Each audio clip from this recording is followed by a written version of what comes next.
Hello friends, welcome to our channel Igno Center. In today's session, we're going to discuss some important previous year question from Waiting for Godot. Consider this question as an VIP question because most of the time the questions are repeated. And since we made a lot of efforts to make and prepare these notes, so hope you all understand the efforts and subscribe to our channel. And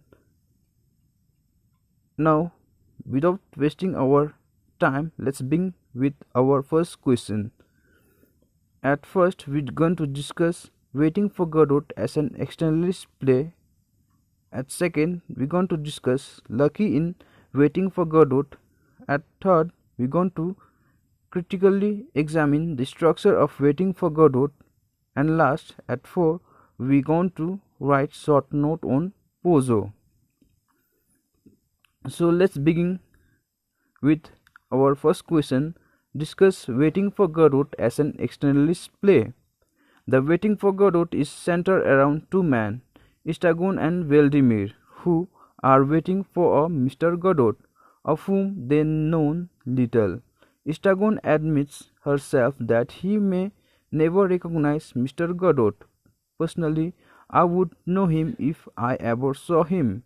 Estagon also remarks, "We hardly know him," which illustrates to an audience that the identity of Mr. Godot is irrelevant, as little information is ever given throughout the play about this indefinable Mr. X. What is an important element of the play is the act of waiting for someone or something that never arrives. Western reader may find it natural to speculate on the identity of Godot because of their inordinate need to find answer to question. Beckett, however, suggests that the identity of Godot is in itself a rhetorical question.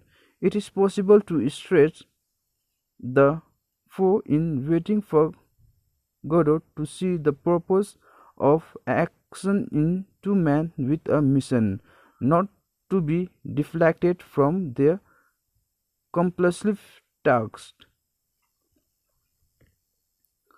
The essence of existentialism concentrate on the concept of individual freedom of choice, as opposed to the belief that humans are controlled by a pre-existent omnipotent being, such as God. Estragon and Valdemir have made the choice of waiting without instruction or guidance. As Valdemir say, he didn't say for sure he'd come, but decide to wait till we know exactly how we stand.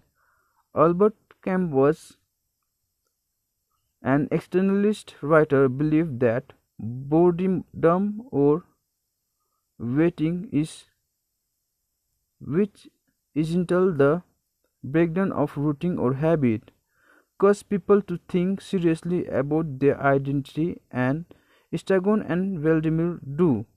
In the plug, Camus suggests that boredom or inactivity causes the individual to think. This is also similar to the idea of meditation, an almost motionless activity allowing the individual to think with clarity. Camus and other existentialist writers suggest that attempting to answer this rhetorical questions could drive someone to the point of insanity. The tramps continually attempt to prove that they exist in order to keep their sanity. To summarize, Waiting for Godot as a display of Beckett's bleak view of life without be a simplistic presumption, as Estragon and Valdemir epitomize all of mankind. as Stragon referred to himself as Adam, showing the full range of human emotion. Stragon and Vladimir do suffer but equally show glimpses of happiness and excitement. They are excited by Pozzo arrival and Stragon is highly excited about the prospect of an erection. Equally as acts of random violence and anger are committed signs of affection are displayed between the character. Gogo and Didi are the affectionate names Stagun and Vladimir call each other. Didi apologizes for his behavior and display affection. Forgive me. Come Didi, give me your hand. Embrace me. Even brief signs of happiness are portrayed as Gogo find Lucky amusing. His a scheme laugh noisily. Although Gogo and Didi fear being tied or dependent on each other, this can be seen as either positive or negative. The pessimistic view is that they cannot escape without waiting for Godot from each other or from their secret situation in general. The optimistic view of the play shows a range of human emotion and the need to share experience alongside the suffering of finite existence governed by the past, acting in the present, uncertain of the future. So friends, still here the answer was completed, and now we move for our next question. Lucky in Waiting for Godot. Lucky is a character for Samuel Beckett Waiting for Godot. He is a slave to the character Pozzo. Lucky is unique in a play where most of the characters talk instantly. He only utters two sentences, one of which is more than 700 words long. The monologue Lucky suffered at the hands of Pozzo willingly and without hesitation. He is tied, a favorite theme in Godot, to Pozzo by a ridiculously long rope in the first act, and then a similarly ridiculous short rope in the second act, both tied around his neck. When he is not serving Pozzo, he usually stands in or one spot, rolling or sleeping. If he stands there long enough, his props include a picnic basket, a coat, and a suitcase full of sand. Lucky place in Waiting for Godot has been heavily debated. Even his name is somewhat exclusive. Some have marked him as lucky because he is lucky in the context of the play. He does not have to search for the thing to occupy his time, which is a major pastime of the other character. Pozzo tells him what to do, he does it, and is therefore lucky because his attention are determined absolutely, Beckett asserted. However, that he is lucky because he has no expectation. Another interpretation is somewhat facetiously that he is lucky because he has only two lines. In the French version of the play, he is known by the same name as he is in the English version.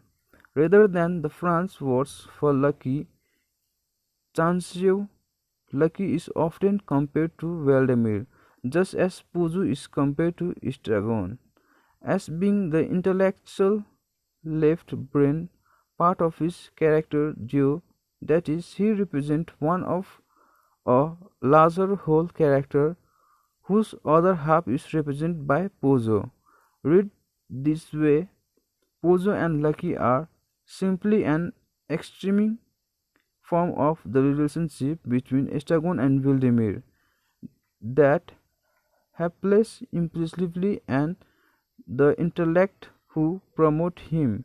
He philosophizes like Vladimir and is integral to Pozzo's survival, especially in the second act.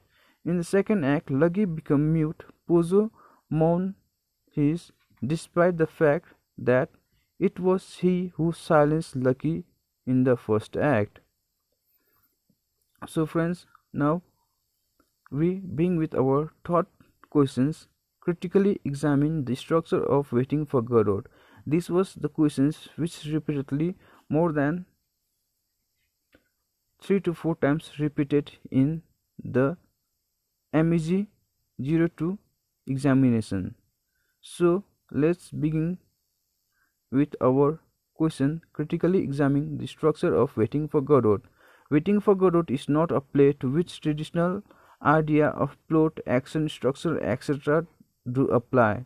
To a certain extent, Beckett has deliberately discarded or parodied such conversation. This daubed structure in Waiting for Godot, linear and cynical.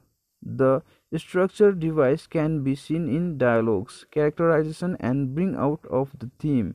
In cynical structure, there is no chance, no movement, development, nothing happen, but linear things have their way of changing. The major structure device are parallel.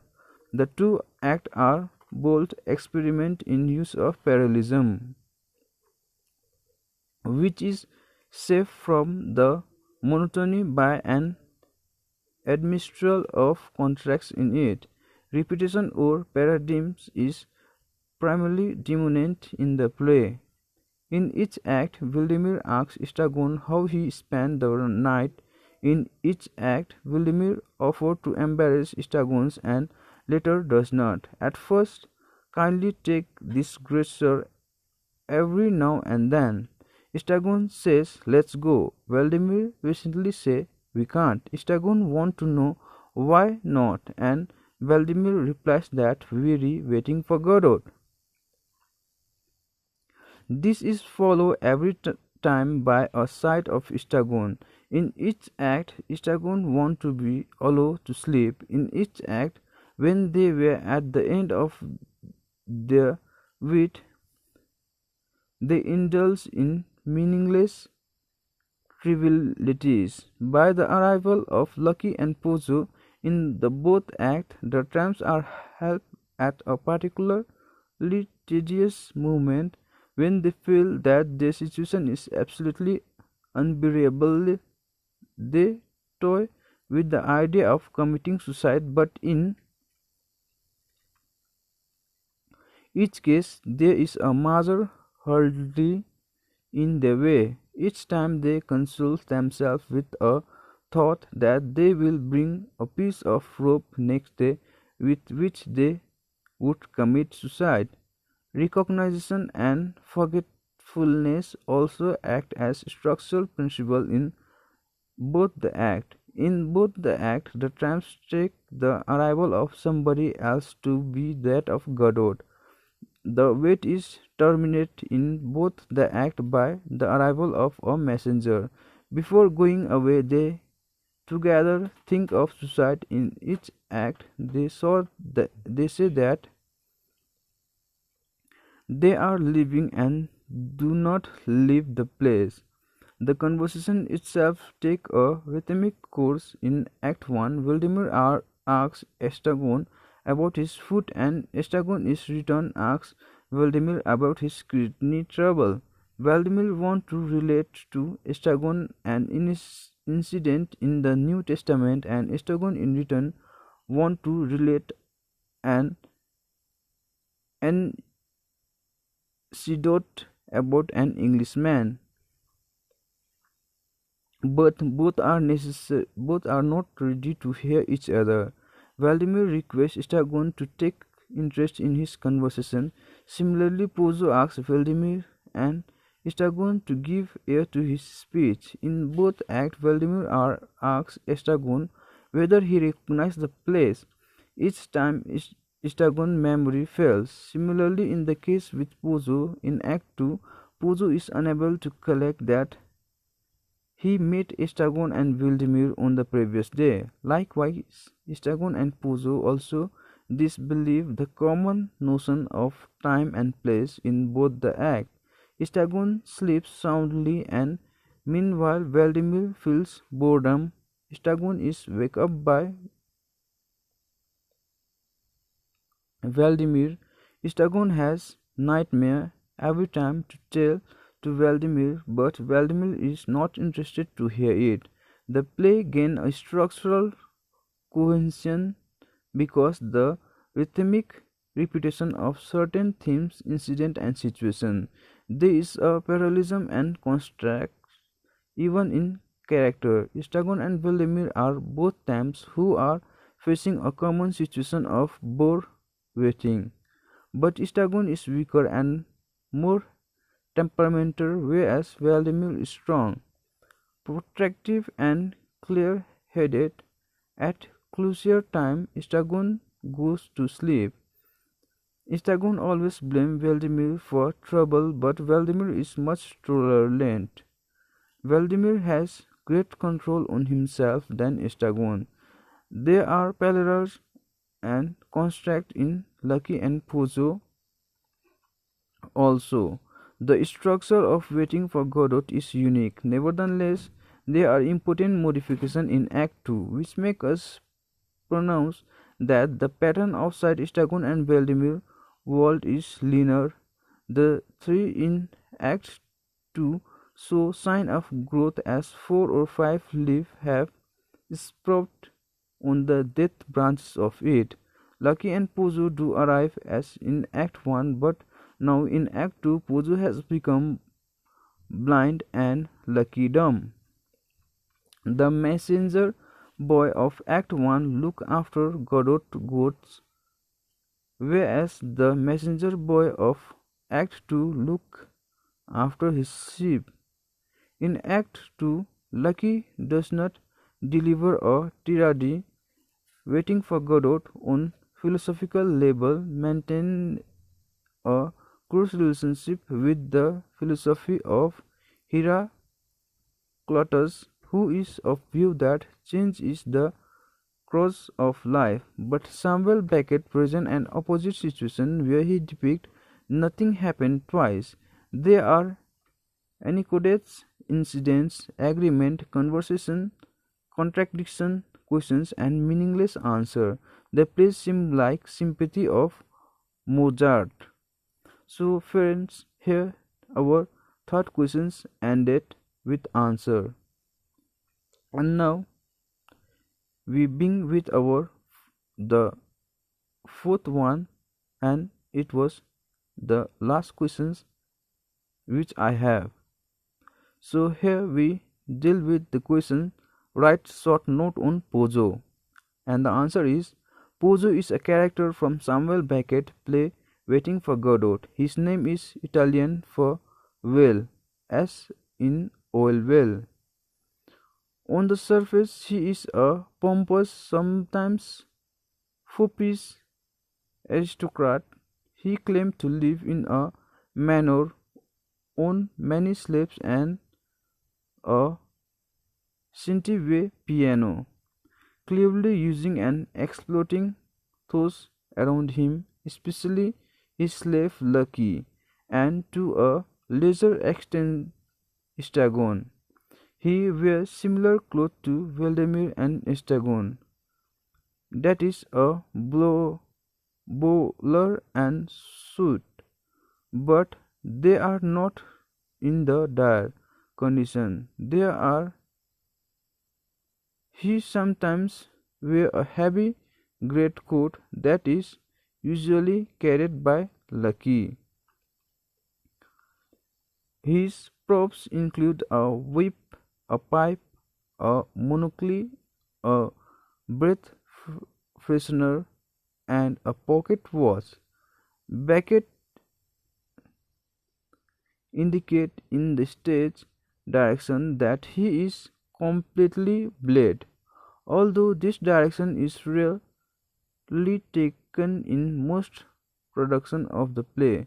Pozzo is often compared to Estragon, Lucky, just as Lucky is compared to Vladimir, as being the impulsive right brain part of his character due The idea is that Pozzo and Lucky are simply an extreme form of the relationship between Vladimir and Estragon, the helpless, impulsive, and the intellect who protect him, and thus extreme forms of those very character.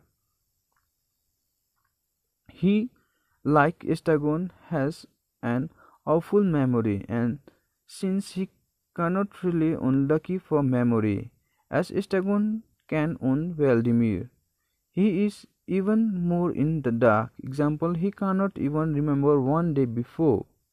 Vladimir claimed that he and Estragon know him, but this is naturally not collaborated by Estragon, and the nature of their former relationship remain unknown. He occasionally come up with poetic metaphors for the current situation, again just as Estragon does. So friends, our discussion of the important questions and answers end here, and if you find the words difficult, you can search on Google or in dictionary to get better understand of the meaning. As you understand the meaning, you get to know more about the questions elaborate here and get a clear view of the answer. So friends, thank you to listening this, and hope you all subscribe to my channel as it does not bear any cost, and I upload the same video which will be helpful for you in later days. Thank you.